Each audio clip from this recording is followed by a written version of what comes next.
It's a great honor and a privilege to introduce Harold Slutzkin here in your beautiful apartment in Petah Tikva. Yes. And you were born originally in Manchester? Manchester, England, yes. Can I ask, what year were you born? In what year? 1927. And can you tell us a little bit about your family? I was born in Manchester, in Didsbury, which most of the community there were actually Sephardim in Didsbury. The other side of Manchester, Cheetham Hill, were mostly Ashkenazim, but we lived actually in South Manchester, which largely populated by Sephardim from Aleppo or Baghdad. And this was the shul that I was brought in up to going and to attending. When I was about under a year old, we went to Australia for a couple of years. That my earliest recollections are from Australia, from Melbourne. And my father was a native of Melbourne, and we went back to stay in that city for a couple of years. And just before I was 4, we came back to England.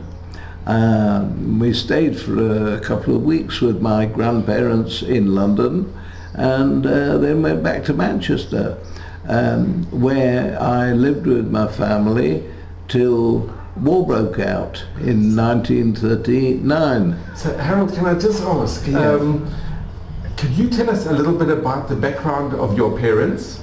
My parents, yes, my father was born in Melbourne, Australia, and he married my mother in 1926. She was from London, and he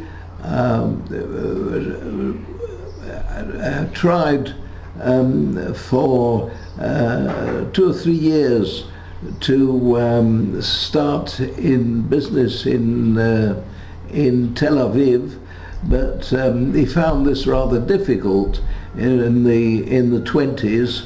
So he came to London and married my mother, and they decided to live in Manchester. He was in the textile trade, and that's what was the centre of the textile trade. And can I ask, at the time, your father's grandparents, where did my they come from? father's grandparents, his father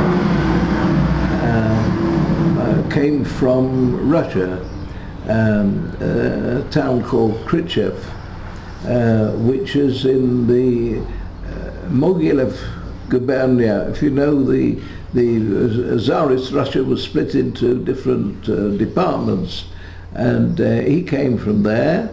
And but my father's mother was actually born in Australia. She was born in Melbourne, and her parents came when they were reasonably newly married from Manchester to Australia in roundabout, must have been 1860 or somewhere round about there. Any other what other details can I give you? So we have a picture of your parents? No, those are my late wife's parents. These are my late wife's parents, Feuchtwanger. That was my father-in-law, that was my mother-in-law. And do you have any, this is a picture? They must be somewhere, but I don't know where they are. This was my grandfather, the one that's the same as this. This is the one from, he came from, as I say, he came from Russia to Australia before he was married, of course, and married my grandmother, who was, as I say, born in Australia. Her father was a well-known silversmith in Melbourne at the time. he also came as a young man and worked his way up and eventually owned his own silversmith business, Slutzkin, in Melbourne. And what is your first recollections of your very first recollections? My first recollections were from Australia, just before I was 4. I go back to 3.5, somewhere, something like that. I distinctly remember the house there that we lived in. I remember the sukkah. I remember various relatives, cousins of my father's and uncle and so on of my father's. I remember the shul there, being taken to shul. I remember Yom Kippur, being taken into what was then known as the overflow minyan, as my father davened for the Omid. I think he was, I'm sorry. So Harold, here's a very nice picture of your father. This is a picture of your father. Yes. And what was your father's name? Nachum. Name. And this is a very beautiful picture of your mother. My mother. And your mother's name? Her name was Frances, but they called her Nami, Schiff. Her maiden name was Schiff. And did you have any siblings? Pardon? Did you have brothers and sisters? Pardon? Brothers and sisters? Any siblings? I'm sorry. A brother or a sister? Did they have? Did you have? Were you? I had. Yeah. I had a sister. Yes, I still have. I spoke to her just a few minutes ago. Yeah. And was she younger than you? Yes, she is younger than me. She's 89. Wow. She's 89. 6 years younger than me. She must be maybe 88. She's probably 88, I think. And she's younger than me. And she lives? She lives in London. And she lives in a flat on her own. She's also widowed, and she's widowed twice. Yeah, first husband died, and she was for about 8 or 9 years. She was married to somebody else, and he also died. And she lives on her own in London. She has daughters who live near there, and keeps in touch with them. They're all in touch. The children are in touch with her all the time, and she visits them. And my own children are also very much in touch with me. That was one on the phone just where it came before. They're in close touch with me. It's a very special family. And one son lives actually in the next street. I'm going there to eat there tonight and tomorrow. And the other son, my other son, is the doctor who you know, I think, who lives in Jerusalem. And then I've got 3 daughters who.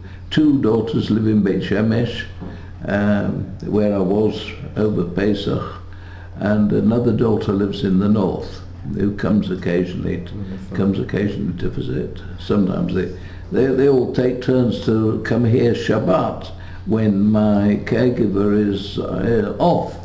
Every second Shabbat he takes off, and then one of the couples comes to stay here. I've got a spare bedroom here. Wonderful. And comes to stay here and spend Shabbat with me. They look after me very, very well. They look after me very well. Unfortunately, as I say, the last few months, I've become completely dependent on them because I can't read. I can't read anything and I can't write anything. And so I'm dependent completely, but they're very, very good, and they rally around, and Harold, can I ask, when you left Melbourne yeah, and you came to Manchester, And you grew up Wait a in minute. Manchester? So wait a minute. I went to just before the age of 4, we came back from Melbourne to England, and I lived in Manchester till war broke out. It was 1939. Can you tell us a little bit about your life in Manchester? The community you were involved in, the school Well, you went to? we were in the community that I grew up in. As I say, most of the Jews living there were Sephardim, and most of my friends and the shuls we went to were Sephardi shuls. Those were the nearest to us. There was an Ashkenazi shul. What was the name of the shul that you went? There was Queen's Road, in the early stages of Queen's Road, which was called Sharei Rachamim, and then during the war, we went to live in Buxton, where there was a community of people who were evacuated during the war. We left to live in Buxton. When we came back from Buxton after the war, we joined another Sephardi shul called Sharei Tzedek, Clyde Road, also in Didsbury, and I was there till I got married, and. But your origins, are they more Ashkenazic? My origin, no, they were completely Ashkenazi. Yes. But my father was used to the Sephardi service. He'd been in Palestine. He lived in Egypt during the First World War. As a youngster, it's true, but he was used to it, and I was used to the Sephardi. We used to the Sephardi, the davening, I'm quite at home in a Sephardi shul, quite at home. And you went to a Jewish school? No, they didn't have them. They didn't have them then. No. I didn't go to a Jewish school. There was actually one in North Manchester, not the area that we lived in. But certainly they didn't have grammar schools or high schools or anything like that. They had, some places had the elementary schools, but I wasn't there. I was in a different part of Manchester. No, I only went to Goyish school. And can I ask, at school, did you ever experience any anti-Semitism at school? Anti-Semitism or anti-Jewish? Yes, of course. Of course, yeah. Yes, it was quite acceptable. It was quite a usual thing. Yes, we had one or two Jewish boys in every class, and we get remarks sometimes. Sometimes a master, one of the masters, or certainly other children, point I call it a dirty Jew or a horrible little Jew, but otherwise you get used to that. That doesn't worry me particularly. I don't have phobia about it. Could you go to school with a kippah? No. Nobody did that. Even in, my father, when he was growing up, they travelled about a lot. My grandfather was well-to-do and was a very active businessman, and my father was 2 years in Frankfurt before the First World War, 1914, 1912 to 1914. He lived in Frankfurt, and they went to the Hirsch school, and he went to one of the reasons he lived in Frankfurt, his father wanted to send him to the well-known Jewish school. They sat without caps. Only when it came to a Jewish subject, and they're learning Tanakh or Gemara or whatever it is, they were put on the caps, but otherwise they didn't.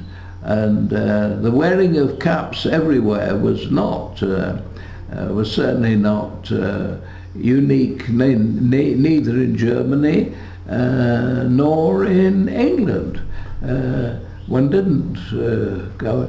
The habit was nearly everybody, when they went out in the street, had a hat. Goyim, everybody. You didn't. If you wanted to go out on the street to post a letter or something, you take the hat from there. It didn't arise. But when you went into a house, you took your hat off. So at home you didn't wear a kippah? No, at home we did, but we were known as a more orthodox family perhaps than some of those living around us. So we did, but not necessarily, and certainly not at the office. Certainly not at the office. My grandfather, who was a Russian Jew, when he was in the office, he wore his cap. So this is just a picture of your... That's the one with the hat on. Yeah. Have you got the right one? Yeah. And he wore a yarmulke, a rather bigger one, bigger than not like the one you're wearing. I think we have one here. This is a picture where you can actually see the yarmulke. A black yarmulke. You can. That's right. That's right. Yes. He wore that all the time in the office as well. And Harold, what happened when it came to Jewish holidays at school? If Sukkot or Pesach or the Yamim Norim fell on... It was the same as now. My parents had a sukkah in the... No, but were you allowed to take off school for the Chagim? You could not attend school for the Chagim? Yes, of course. Ah, you mean from school? From school. In school, they had to write a letter to the headmaster and so on. Oh yes. And did you have a lot of non-Jewish friends as well? In school, yes.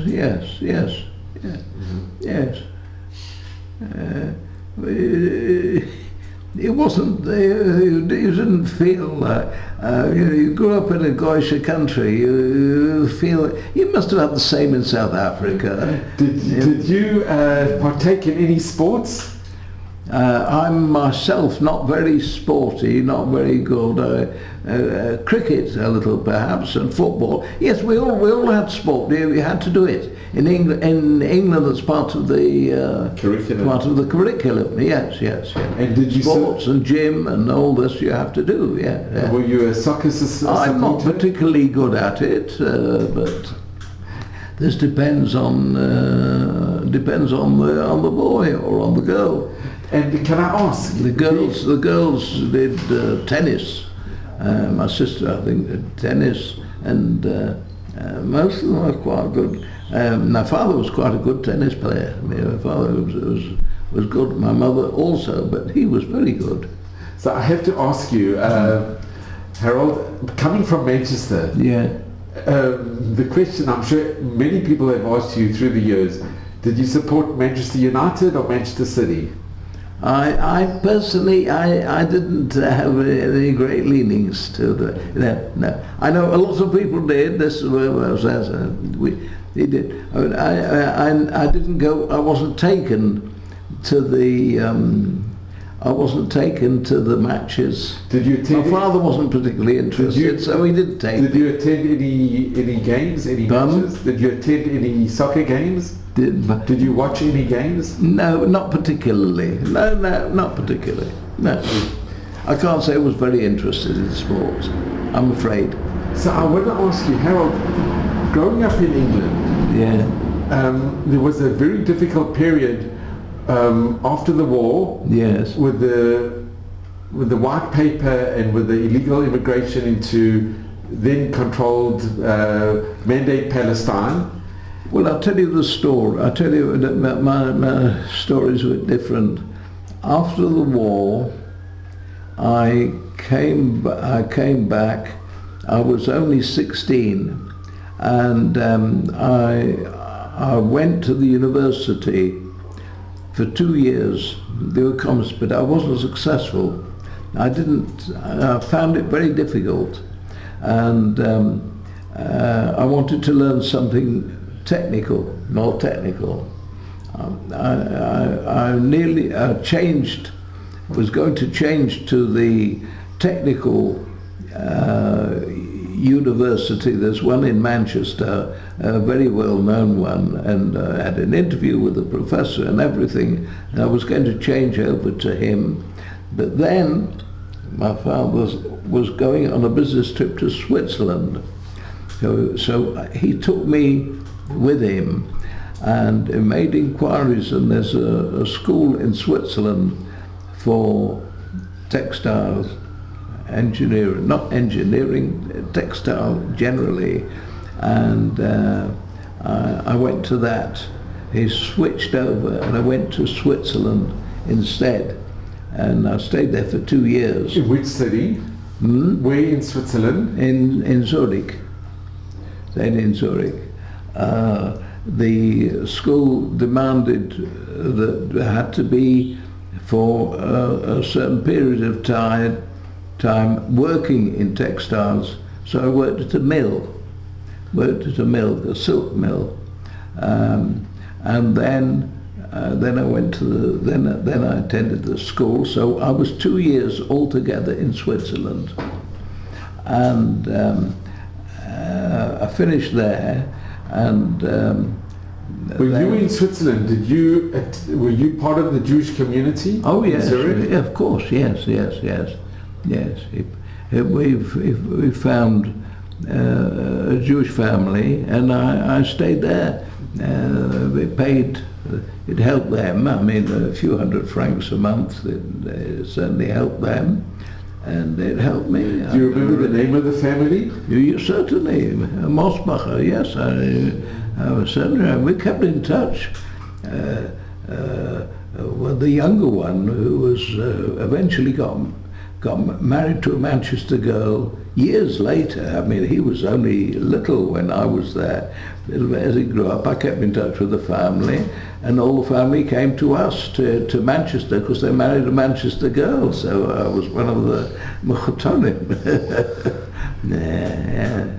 Yes, I certainly did keep in touch. I still remember with affection those days. Of course, it was a different life altogether, because the shul and all that were very German. It was German speaking. Zurich is German speaking.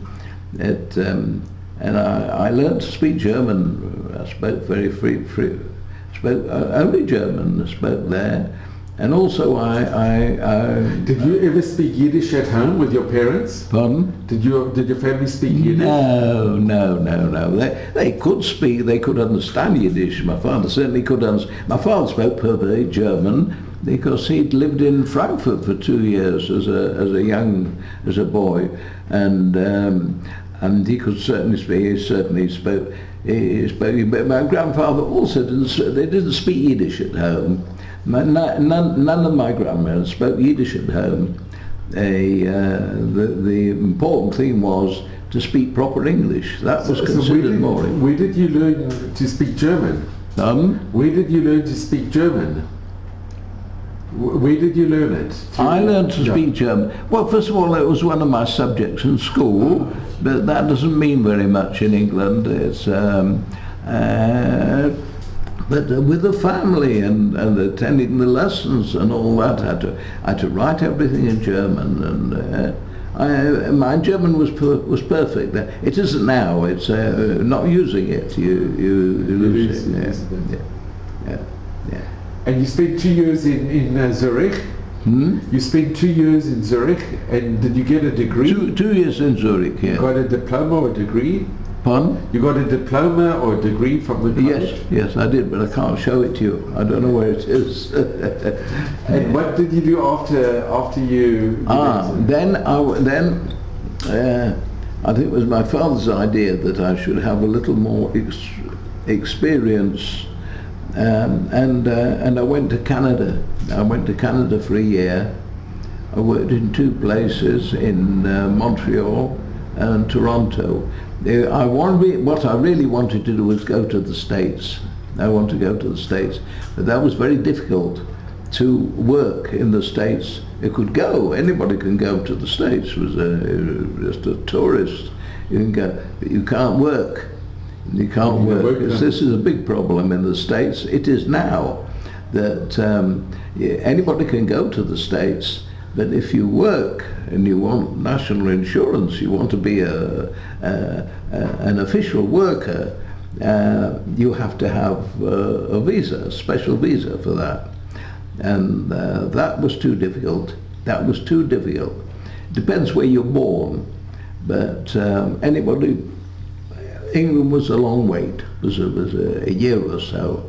So we thought in the meantime, or I was advised in the meantime, I went to the States. I was offered a job, and then I went to the equivalent of the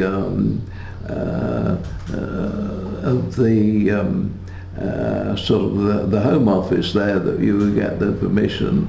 And he said, yes, you can. First of all, if you're living there, you can't apply. You have to go and live in another country, and then it's complicated. Anyhow, I couldn't stay in the States, but I stayed in Canada for about a year. And then did you have family in Canada? Did you have any family? No. And how old were you when you went to Canada? Oh, 20. Do you remember what year it was? Pardon? Do you remember what year it was when you went to Canada? What year? Oh, I presume must have been 1947. I say I was born in 20. I was about 20. It was I think 47, 48. And in Montreal and Toronto, did you become also part of the Jewish community? Yes, of course. Wherever I was in Montreal and Toronto, of course. Where I'm used to Jewish life, so wherever I go, I find where's they daven, where's this, where's that, and people used to invite me. They would be very hospitable, and yes, and they're different. Montreal and Toronto are completely different. The Jewish community was completely different and is completely different today. That in those days, the Montreal were mostly Russian Jews, and in Toronto were mostly Galiciana, Romanian. And they used to have a song. There was the famous song that it was known as "I'm as lonely as a Gentile in Miami." They say as only as we go to Miami, it's full of Jews. I'm as lonely as a Gentile in Miami, and I remember one musical once. I'm as lonely as a Litvak in Toronto. In Montreal, there were quite a sizable number of Holocaust survivors that came to Montreal. Yes, but they were only just arriving then at about that time. Most of the young men that I knew, say, I went to places where they served.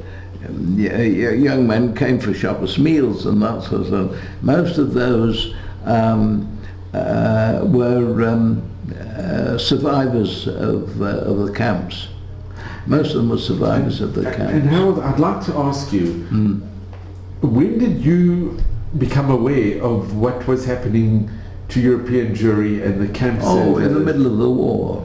You became aware of it? In the middle of the war, not right at the very beginning, no. Not right at the beginning, it was not known. It was not known, and the information departments kept it quiet. They were very aggrieved afterwards that the Foreign Secretary of England, Sir Anthony Eden, he knew right from the start. He was told, and he told everybody, keep it quiet. He didn't want it. From a propaganda purpose. Didn't want to. It wasn't a Jewish war they were fighting. They were fighting to get rid of Germany. So, but it was only generally known, I should say, 1943.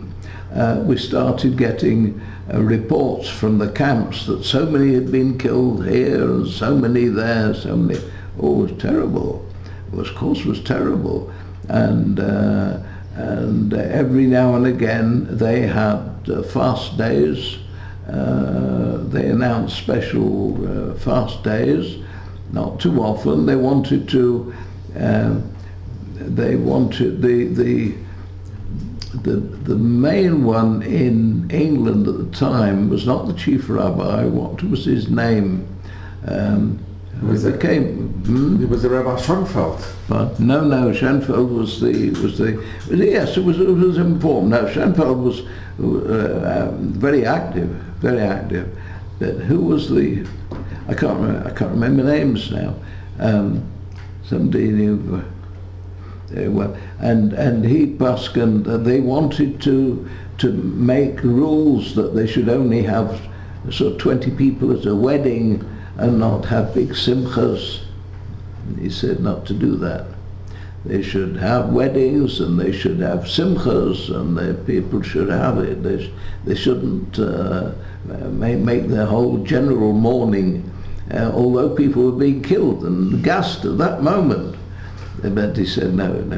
He said depression is the worst thing, and people should have try and live as normal life as possible. He gave Shurim, what was his name? He went afterwards to Jerusalem. He retired in Jerusalem. I forget.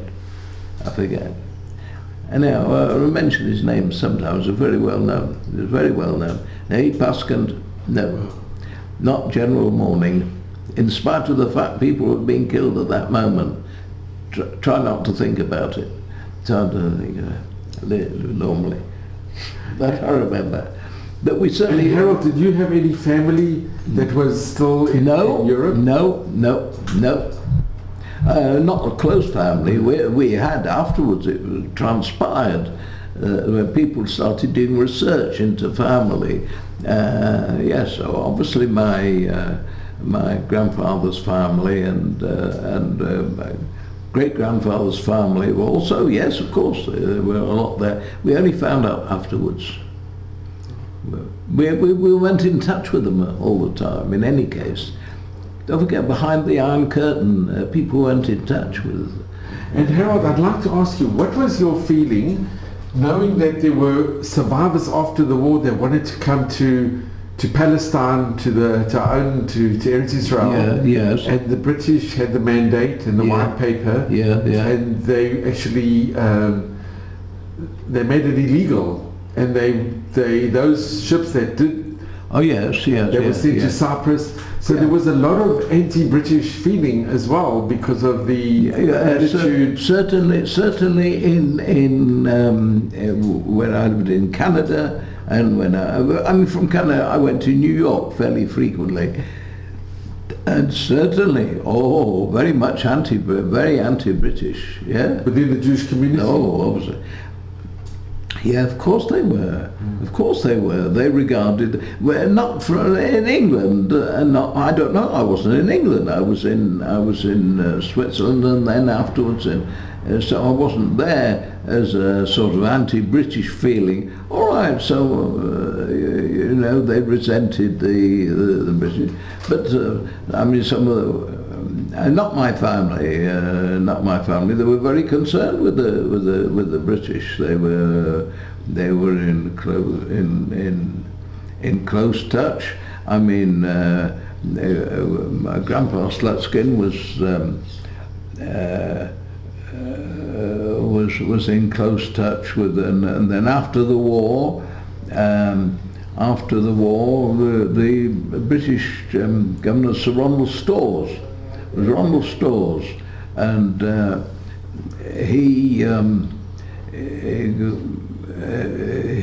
he certainly was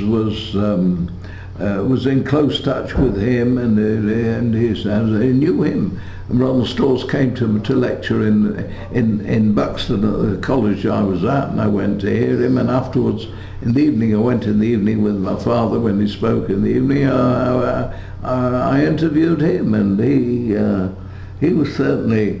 There wasn't it wasn't basic, anti-British feeling, and it was not basic. Yeah. So, Jamon, son.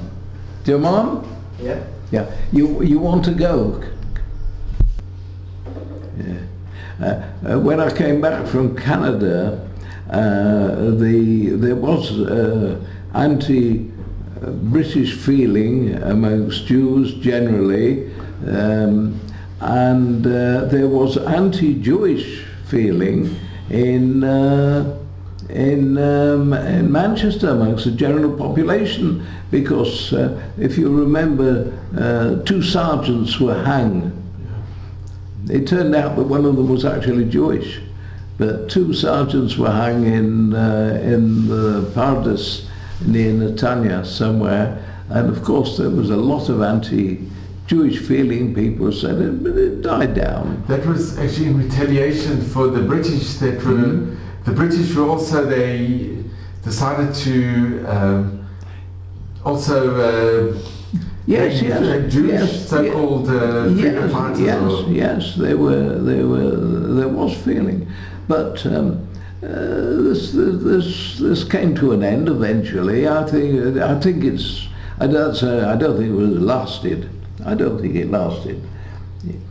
Yes, I mean, the people who live here in this Shikun, most of them were at that time were survivors of the Holocaust that had been saved, and they had Jewish camps and so on, and eventually they were slowly brought here, and they were most of them here were in the camp in Cyprus. They came in Cyprus, and they told me, one man around the corner told me that he remembers there was a British officer there who undertook to deliver the mail. The mail came to the office. It all had to be censored, of course, and delivered it around. He was well known. He went round the camp in the delivering the mail, and he said that then they had this business that the British were instrumental in stopping Jews arriving in mass, and there was a lot of anti-British feeling in the camp. They all hated, and it was a revenge. They waited for this officer and murdered him. A group of the Chevra murdered him in the camp. He said, he said, they did nothing. They tried to find out who murdered him. They had parades and tried to identify the murderers, and nobody gave them away. He said, and eventually they left him. He said, this is a great tribute to the British. He said, if they would have been French or Italian or German or anything else, they would have said, right, kill one man. Take 20 and shoot them. Take 20 Jews and shoot them. They didn't.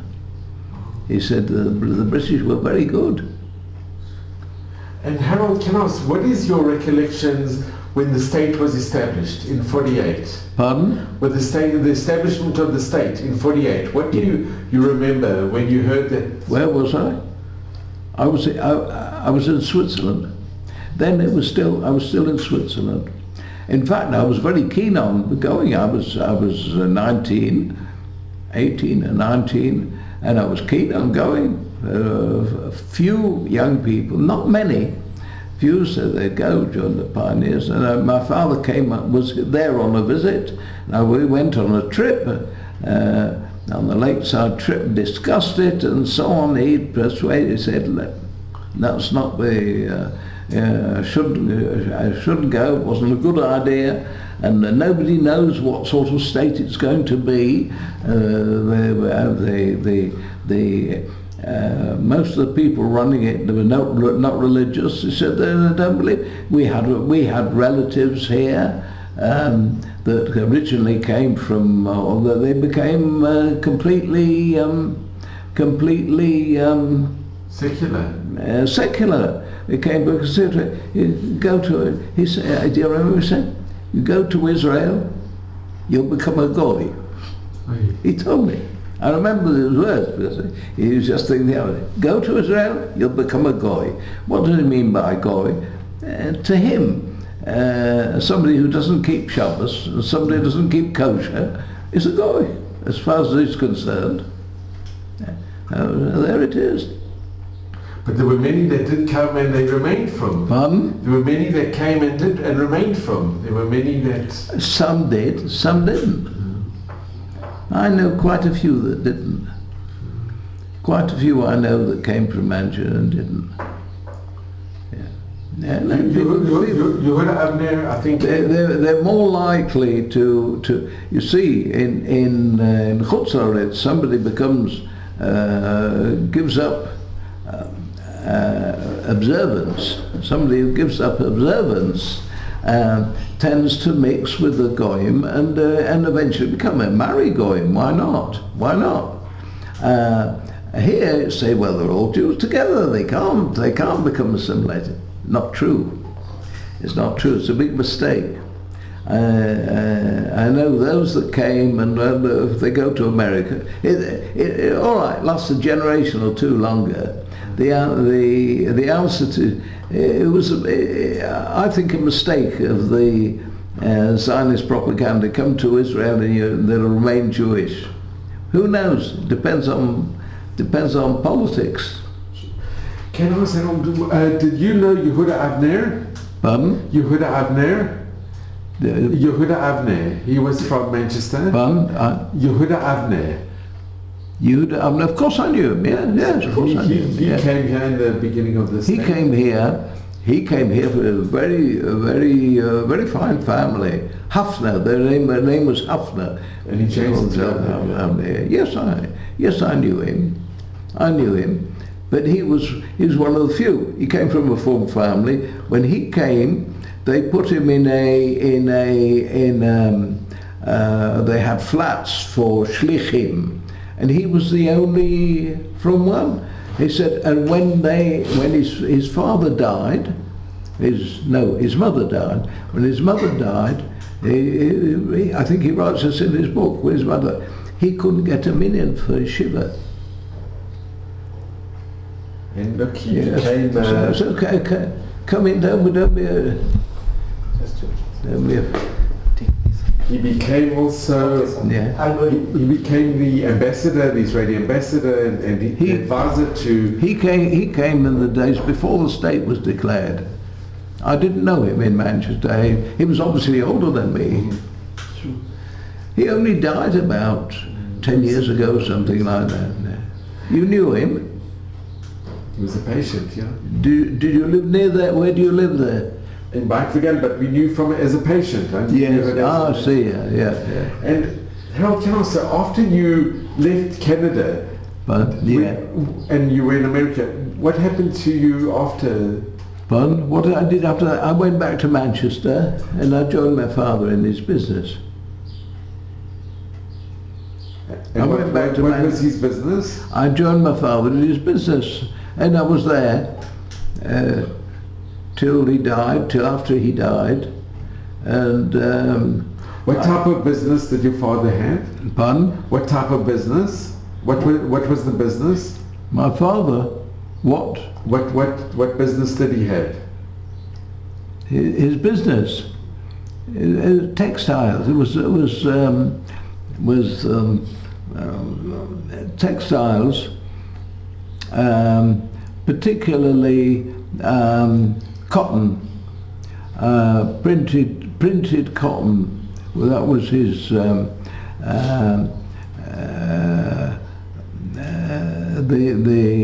It was what they call a converter. I don't have this now. A converter is a person who they buy loom state cloth, have it dyed or printed to their own specifications. You buy the designs and the various ways one goes through it and sells the finished product. That was his business. It was his father's before him, and so on. And I was in this till we came on Aliyah in 1959. So we have a picture 1989. Okay. We have a picture of your dear wife. That's my wife, yeah. And can you tell us, how did you meet your wife? And when did you get married? I meet my wife. I was frequently in London, though we lived in Manchester, but I was frequently in London, at least half the week in London.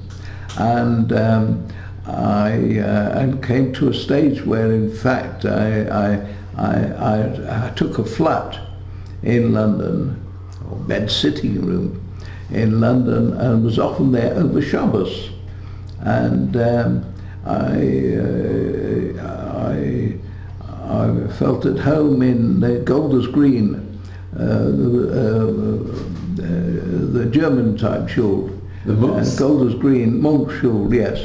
I used to go there, and I had friends there, and that's where I met my wife, who was on. She was at the time. She was in Jerusalem actually, but she came home because her father was ill, and she came home, and she came to shul to meet her brother, and so we got talking outside shul. I met her outside shul. I wasn't introduced as a shidduch. I got talking to her, and I thought it was a nice girl, and like everybody else, I gave her a ring and came out again, and so on. And then she sat shiva because of her father. Father died, and I went to the house. I took her out for a coffee and so on, and there it is. And this is a picture of your in-laws? Those are my parents-in-law. And where were they from originally? Pardon? Where were they from originally? Where did they come from?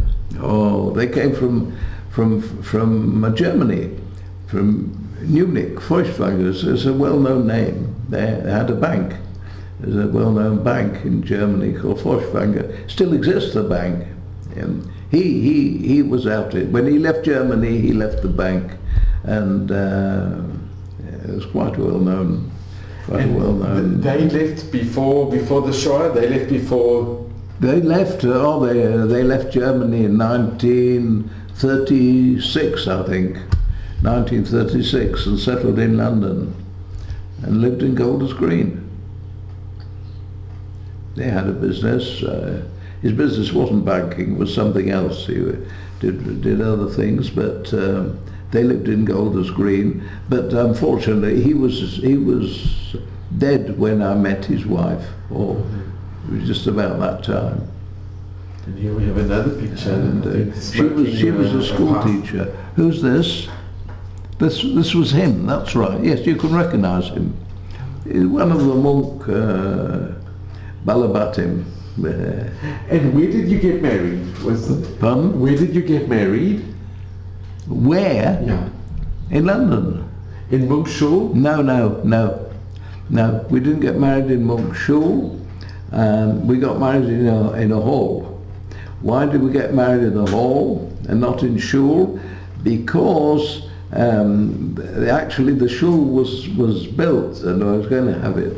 I had a grandmother's still alive, and we wanted to come to the wedding, and it was a bit difficult to arrange there and so on, so the shul was suggested we took a hall, so we got married in a hall. Do you remember the name of the hall? No, I don't remember it. And then after you got married, you decided to stay in. Did you stay in London? No. After we were married, we planned after we were married that we would live in Manchester because because the business was there, and it's. We really wanted to live in London, but in the end, that's what we decided. And did you stay in the same southern part of Manchester? No, not where I was born. No, we didn't stay in. Where I was born was Didsbury.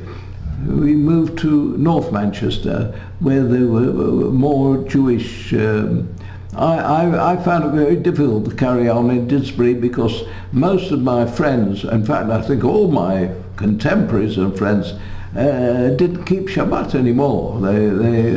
It deteriorated and didn't keep Shabbat anymore. I'm still friendly with them, but I thought of having a wife there and so on. If I have children, who are they going to mix with?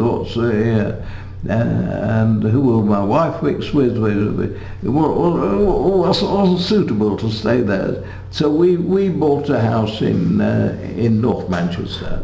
In Salford or Prestwich? Pardon? Salford area, Prestwich? Not Prestwich, no. I would call it Salford. It was Salford, yeah. Salford. And that's a much more orthodox area, much more. Yes. And in which shul did you become part of? That is a small shul, but there was a small shul, mostly from German Jews, because I got used to this in monks, and in Switzerland and in London. I was used to the German way of doing things and way of running a shul. So we went. There was one there. It was shul. I don't think it's not Yekish anymore. It was. It was Hadass Yeshurun? Pardon? Hadass Yeshurun? Hadass Yeshurun, that's right. How did you know? I've been there. I was there. You've been there? In Manchester. When were you there? Over 30 years ago. After we left, I presume. Over 30 years ago. We left in 1989 or 1987. I think it was 1987 we left. Were you there before then? Around that time. Around that time, yeah. And Harold, did you always want to come to Israel? Was your family very Zionistic? No, not politically speaking. No, not politically speaking. My father was anti-Zion, very anti-Zionist. Politically, no, but we lived there. He wanted to live here after the war. He started working here even with the textile I think people. He was most probably more that it was not a religious Zionism. That's why he was... Yes, but he didn't really take to it. My other grandfather, my mother's father, was chairman of Mizrahi in England in, I don't remember which years, but he was the chairman of Mizrahi. But my father didn't know politically, he didn't seem to say. Listen, I can't analyse everybody's thoughts. And I'd like to ask you, when you were in Manchester, did you know Rabbi Horowitz? Yeah, very well. Yes. I knew him very well. Oh, he was a lovely man. I believe he's still alive. I was with him a few weeks ago. You did? Baruch Hashem. Yes, but I was told that I sent messages to him, and I was told that he's not really with it. He's very with it. Baruch Hashem. We did an interview. He's amazing, and I'm in very close contact with his son and with the family. He knows me. Yes, he knows. He knows me. He's certainly. He's older than I am. He must be nearly 100. Yeah. But he's amazing. He remembers things very, very well and really very special. Because I asked somebody. I think I asked my son, and he said, "Well, no, he's not really with it." I will give the message. Really? And there's many others. We have Mervyn Black. Yes, of course. Yeah. Very close friends and neighbours of ours. Yeah. Sandhouse. Is he still around, Mervyn? Sure. Mervyn, we neighbours. We're very close. Can he can move around? Sure. I mean, since I left Yerushalayim, I've not been in touch with him. And what's his wife's name? Shirley. Yeah. Is she all right? She's okay. Amazing, incredible. Fantastic woman. She looked after him. That's amazing.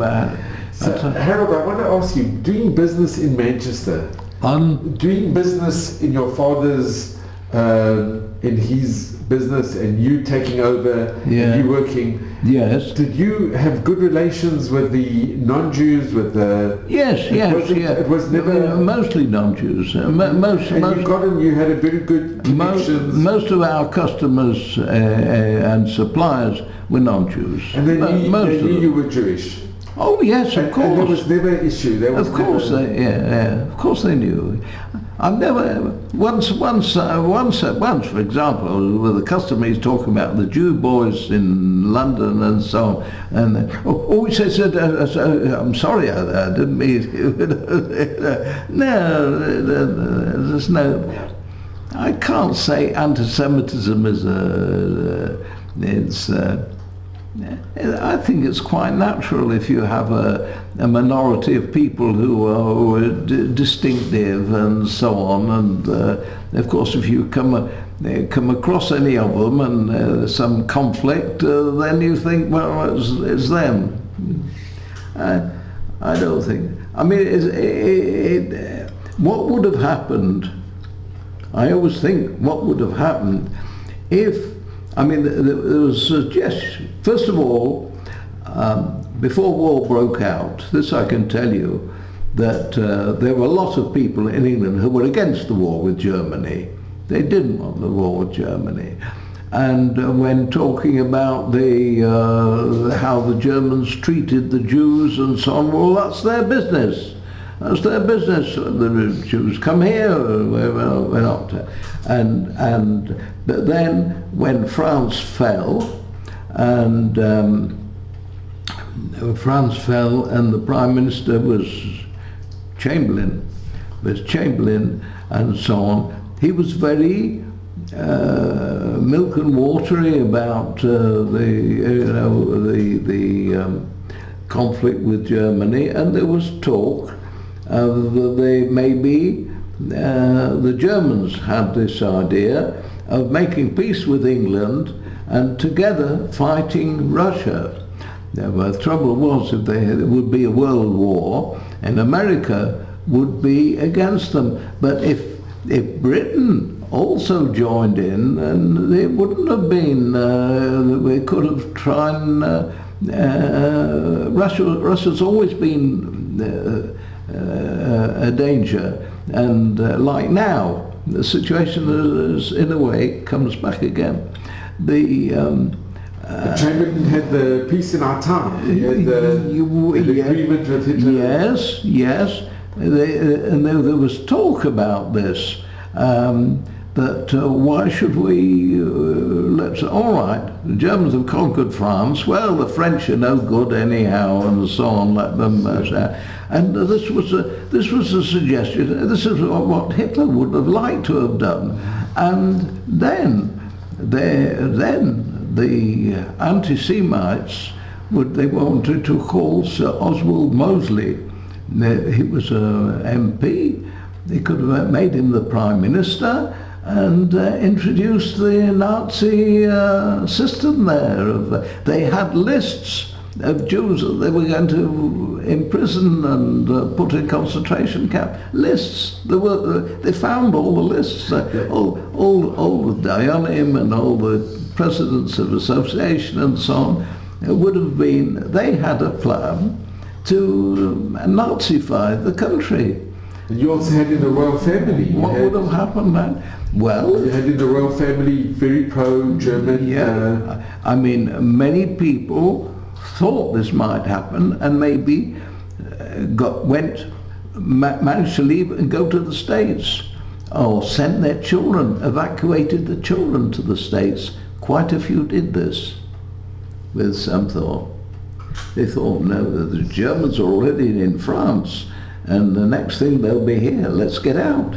So true. Quite a few thought this. My parents but we temporarily left Manchester and went to live in a small town near where it was safer from air attack. And how far away was the town from Manchester? Was it far away from Manchester where you went? 25 miles away. A town called Buxton, Derbyshire.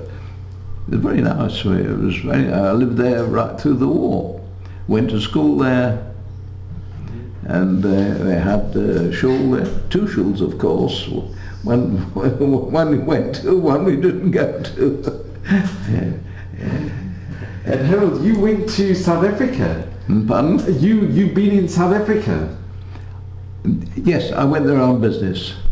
Do you remember, when did you go? When did I go? Johannesburg and Cape Town, just those 2. Do you remember when it was? I was going to go to Durban as well, but in the end I didn't. No, I had customers there. I produced a range of designs for them, and went there and sold it. But it died down. That the cloth that I had for them, it lasted for a certain time, and then it finished. So I didn't go. I never went again. What year did you go? Do you remember roughly? Yes. I think it was 1958 or 59. It was, I think it was 1958. 1958. And you remember the shuls in Johannesburg? Yes, of course. I was 2 Shabbatot in Johannesburg. One, I went to, is it U Tree Lane or where the rabbi, it was a Czechoslovakian rabbi from where did he come from? You know the community in did you know somebody called Lowenstein or Lowenstein?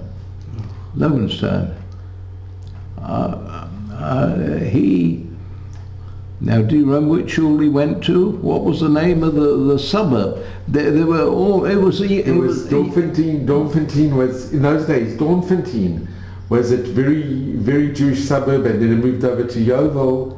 Yeovil, that's it, Yeovil.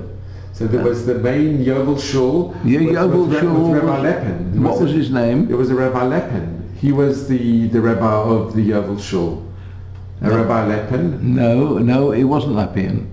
It wasn't Lappin. It was, I think I met Rabbi Lappin. He was, I went to this Yeovil shul. It was a sort of Yekisha type shul. Something like the Adassah Shuren. It was Rabbi Salsa. Bum? Rabbi Salsa.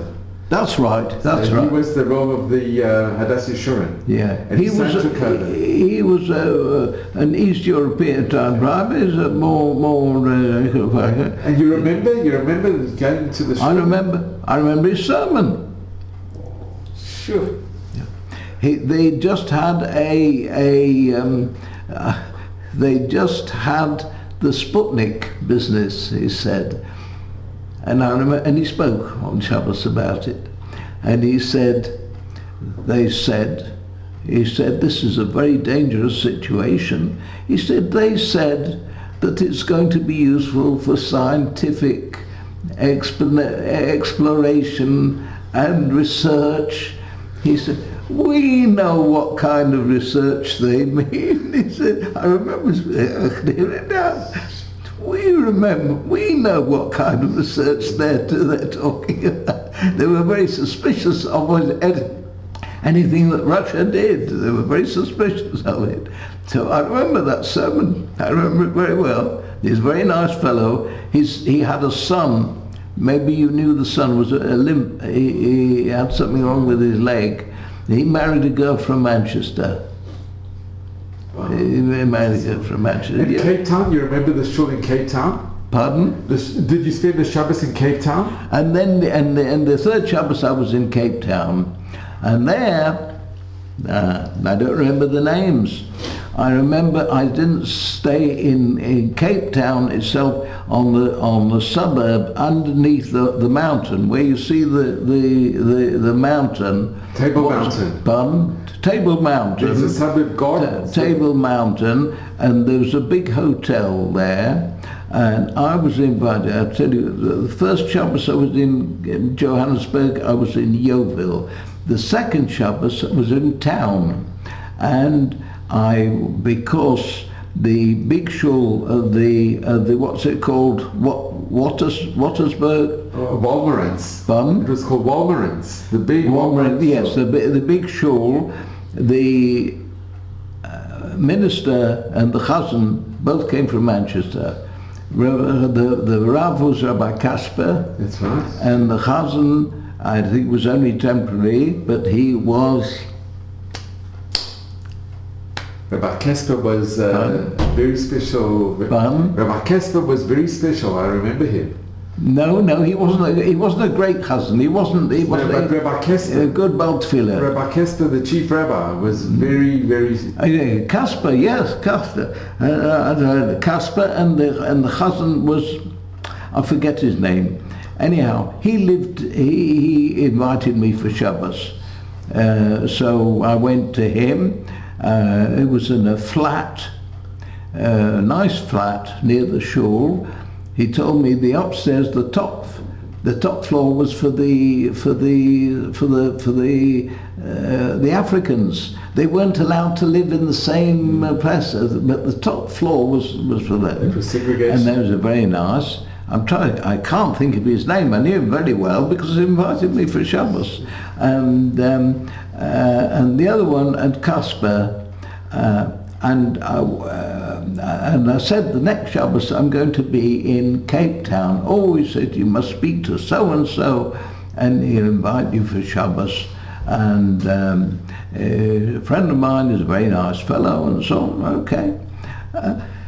So when I got to Cape Town, I rang him up and he said, well, I suggest you stay at this hotel. It's a very nice hotel there on that there's a shul near there, a big shul on the seafront. Marais Road. There was a Marais Road shul. Yeah, and there. And I went there. I'll tell you a funny story though. I don't know his name, so it's not Yetzer Hara. I went to the shul. I was very impressed with it, and when I was in shul, somebody came up and gave me, they were very hospitable there. This man was actually an Israeli there for the school. He was a shaliach. Yeah, so he spoke to me. He said, what are you doing here? Here? I said, yes, welcome. He said, well, I don't daven here tomorrow. He said, because they use a loudspeaker. And I don't know whether a loudspeaker is the same, listen to hear the Sedra in the loudspeaker. I don't know whether it's halach, or some say it is, or some say it isn't. He said, but I go to another shul up on the mountain, if you like. So I just, yes, okay. That was Arthur Street. Pardon? Arthur Road. Yeah. You go up the mountain a little bit, and there. And anyhow, I'll tell you about that afterwards. And I went to the place where I was due to eat. I was going to be Shalom Aleichem. And the sun came in, obviously not, just wearing shorts. And okay, I sat down. In the middle of the dinner, they had a very nice dinner. It was a very nice fellow, a nice family. In the middle of the phone rang outside. The maid came in, whispered something to him, said there was some urgency. He went out. Then he came in and said he apologised, somebody, an urgent business matter or something. I didn't like to say anything, it's not my business, but I felt a bit I'd eaten the dinner already. I'm sure it was kosher. I have no doubt about it. But I felt a bit at unease, and he said, "Well, we'll see you tomorrow after shul." I said, "Well, listen, I said there might be some. I was met somebody there. I'm expected to go somewhere else, and maybe I assumed that my acquaintance. I went." So the next day I went to the shul that they told me about. I went. Luckily, I found the Balkora there. There's a man called Crikey. He's a brother of one who used to lane for us in Manchester. So anyhow, I met this fellow, and he said, "Well, come home for Kiddush." I accepted very. I was there with his children. They came and sat on my knee, and I had a nice Shabbos with them afterwards. The other one, I apologised. I don't say that they. Anyhow, I'm not criticising anybody. This is the life they led, and. So this is interesting. I went to this other shul where I was felt much more at home, but no loudspeaker, of course, nothing there. There's a small shul. That was my time in Cape Town, Sure. and the 2 or 3 customers I went to on Thursday and Friday invited me for Shabbos. They're not. They're obviously not observant, but they're hospitable. That they were. It's a very hospitable. It's a very special kehillah. Very special kehillah. Yeah. Very hospitable. There it is. That was my time. I just want to ask Harold, your decision to come to Israel. What made you decide to come? I always had that in mind. Because I had the experience when I was 8. We came to my grandfather's house, which was in Rehovot. Mm-hmm. He lived in Rehovot. I suffered from chest infections, asthma, you know what children suffer from. And the doctor said that my mother should take me to south of France for a few weeks to get rid of it. Manchester's it's very cold and very damp in the winter, and I was coughing all the time. He came into the house, he heard it, he said, this is a churchyard cough. He said, he'll finish him off. He should be to a warm place for a few weeks. So all the Sephardim in our area were very, very common. They used to rent a flat in Nice for a month, and the price of living in France was much cheaper than in England. So if they stayed there for a month, what they saved on shopping paid for the flat. So it was very frequently, and they told her about this, and she made inquiries, even was about to rent a flat in Nice. And my grandfather was visiting from Palestine. He came, he said, "Well, we've got a house in Rehovot." He says, "Come and stay here." He said, "There's father, grandma's there, she'll look after you," and so on. So we went there. My mother, myself, my little sister, who now lives in London, I told you about, and a nurse, or governess, whatever it is, to look after the children. And we all came to Palestine in that year I was telling you about, 1936. We came to the idea of to stay there for a month and then to go back. And my father didn't come, he had to work. He put us on the boat and so on, and we were there. And in fact, that year the Mufti started the outbreak against Jews, and the roads became very dangerous. It's true, My grandmother used to go to Jerusalem every week. She took no notice. My mother went to Tel Aviv, but they didn't want the children to travel on the buses because there was every now and again one got blown up or something. So we stayed in Rehovot for 6 months. I went to school there. I got used to be the Hebrew, and I liked it. And I liked the life there. I liked the people. I always had a sort of a yearning to go back, even though before I was married I came here for a month, but things were very bad. This was in the early 50s, and I couldn't see myself settling here at all.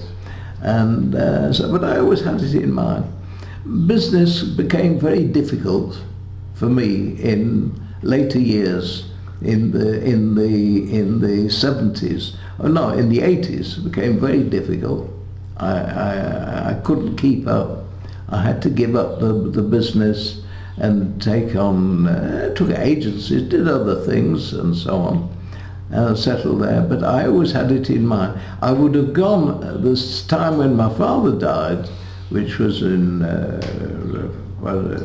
earlier, 59 or 60, I would have gone. But then I had children, small children, and my wife especially, she was a teacher.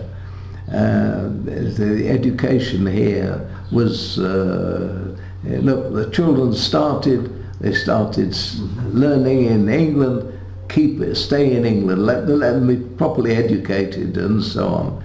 And so we didn't go. Then when the opportunity came up, we came. There it is.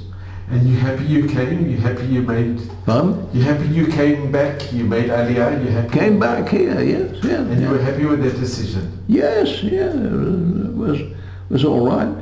My wife got a job as well. My wife got a job. Originally she didn't intend to, but then there was a vacancy and somebody... she was a proper teacher. She was a deputy headmistress in a school in Manchester. So she didn't go for headship here. That taught teaching. There were a lot of English children of English parents that wanted a good English teacher, and she taught them. Where did she teach? At which? Do you remember which school? Two schools. One here, but in Petah Tikva. The school's still there. And did you work when you came to Israel? I worked I started to work in business here. I had some agencies I brought with me. But in the end, I decided to I was offered a job. I decided to take a job. I said neither of my sons were interested in going with me, and it's more difficult to start here than it is in England. And I was offered a job, paid me the same as I was earning on commission. They paid me the same, and I didn't have to bother about it. The checks went into the bank. What type of job did you do? What was your job? What was the work that you were going to do? The same textiles, the same selling textiles, all things I was familiar with. Yeah. Gee, it's been an unbelievable life story. No, there you are. So I just want to. We're going to have this. This is the most amazing. This is something from your parents' home. This is my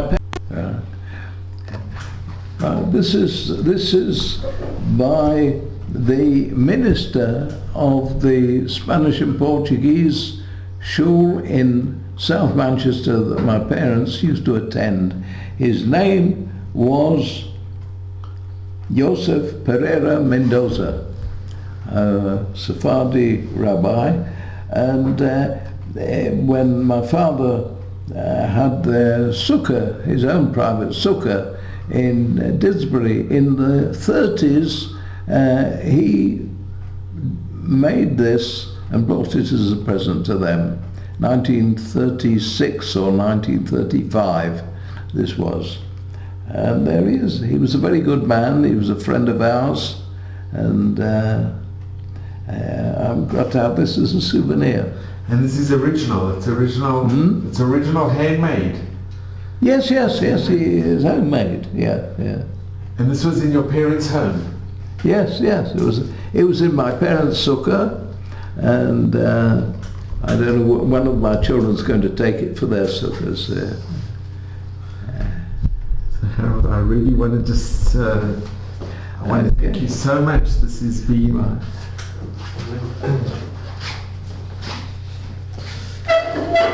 So Harold, I'm very grateful to you, and I want to thank you so much. I've known your Jackie and Hannah and their children for many years since I made Aliyah. It's actually 26 years. And I can honestly say that you have the most remarkable family, the most special children and grandchildren. And you can be so proud. And I even went, I know that Jackie went to Hebron, and some of his sons went to Hebron, and they had a reunion in Hebron, which I went to, and just knowing, and also Jackie's been one of the most incredible doctors. Tell me about yourself. You went to Hebron? I went to the reunion of the yeshiva, and I know many people that studied there. But I came from South Africa, but as soon as I started doing as a patient, your families and your grandchildren have been my patients for many years, and I'm blessed to know you and your family. And I just would like to ask you, Harold, what message do you give to your grandchildren? What message do you impart? You've seen a lot. You've seen a lot of Jewish history.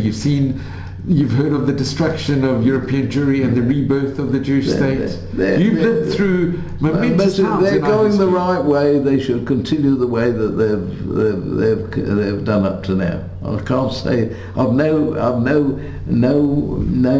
message to them that they should change or do anything else. They've decided their own way that they want to go. They're not being persuaded and not being coerced, and I can't say any criticism of them whatsoever. You must be very proud, very proud of your grandchildren. And yes, of course. I'm proud because I can't say that I was a great leader to them or anything. The children more or less have carried on their own, bringing up their own families.